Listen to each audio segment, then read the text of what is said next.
আসসালামু আলাইকুম গাইস, কেমন আছেন? আলহামদুলিল্লাহ, আশা করি ভালো আছেন। আমি ভালো আছি। আজকে আমি বাড়িতে ছিলাম, বাড়িতে কিছু কাজ করবো। এখন সব কি কাজ করতেছিলাম সেই কাজগুলো আপনাদের সাথে শেয়ার করব। আপনারা ভিডিওগুলো দেখে আর কি ভিডিওটি দেখতে থাকেন। যে বস্তাগুলো নিলাম, এখন বস্তা নিয়ে বাড়িতে যাবো।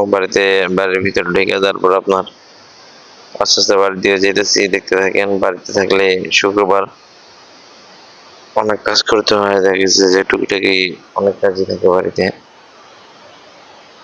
এখানে বস্তাগুলার সাথে না যেতেছি এখন। যে কুড়াগুলো দেখতেছেন, এই কুড়াগুলো বস্তাগুলো ঢালবো। তারপরে দেখা যাচ্ছে বস্তা খালি করে আপনার বড় যে বস্তাগুলো আছে বস্তাগুলো নিয়ে ওই অনেকটা বসে আছে, সেই বসিটা বানাতে হইব। এখন যেতেছি আস্তে আস্তে ওই বসির দিকে। এই যে পোল পার হয়ে আস্তে আস্তে পোল পার হয়ে যেতেছে রাস্তার ওই পারে। এখন যা বসিগুলো বুড়াবো, তারপর বসিগুলা বসতে পারবো। যেই গরম পড়ছে ভাই, এই গরমের কথা বললাম আপনি, অনেক গরম পড়ছে। একে তো রোদ, দ্বিতীয় কোনো বাতাস নেই, মানুষ হাহাকার। খালি মনে হয় যে কি আমার একে গরম লাগতেছে না, যার দেখি সে তার মুখে একটা কথা। এই যে বসিগুলা দেখতেছেন, এই বসিগুলার এখন আগে আপনার বেলচা দিয়ে একসাথে করবো, একসাথে করে তারপর বস্তা করবো। এই যে বসিগুলা দেখতেছেন, কাঠের মিলের ওই বসি। এই বসিগুলো এখন আস্তে আস্তে আমি বেলচা দিয়ে কুড়াবো। এই যে গাড়িটার সাথে আবার বেলচাটা পুরো রেখে গেছিলাম, এই একটু ফাঁকিবাজি আর কি, আর কিছুই না। এই যে বেলচাটা এখন আসছে আবার গাড়ি এখানে বেলচা নিতে, তো একটু জিরাইলাম আর কি, আর কিছু না, কাজের ফাঁকি।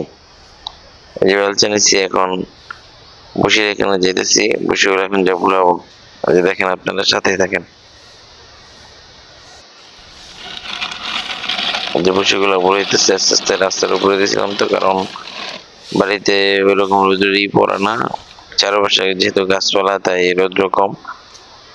বন্যা শেষ হয়েছে, এখন আস্তে আস্তে এই দেখেন ঘাম দিয়া প্রচুর গরম পড়ছে ভাই।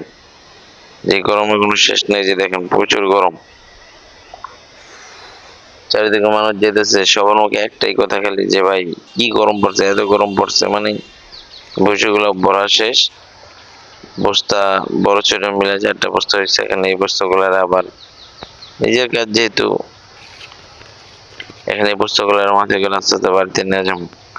ভিডিওটি কেমন লাগলো কমেন্ট বক্সে জানা যাবেন। এই যে দেখেন বড় একটা আছে, বিশাল দৈত্যের মতো, বিশাল দেহের ওদিকে। এই যে দেখেন বস্তাগুলো মাথায় নিয়েছি, কিছু করার নেই। এখন কাজে ফাঁকি দেওয়ার কোনো সুযোগ নেই, কারণ যে বয়সটা ফাঁকি দেওয়ার বয়স ছিল, সে বয়সটা আর কি চলে গেছে। যাই আর কি করবো, নিজের কাজটা নিজেরই করতে হইব। এখানে অলসতামি দিলে চলবো না। ভিডিওটি কেমন লাগলো কমেন্ট বক্সে জানা যাবেন আপনারা। এই দেখেন ভাই, এক তো রোদ, দ্বিতীয়ত এই যে বড় বিশাল দৈত্যের মতো বস্তাটা, এই বস্তাটা নিতে আমার খুব কষ্ট হইতেছে। কারণ কাজে ফাঁকি দিতে আর কি যাওয়া হয় আর কি।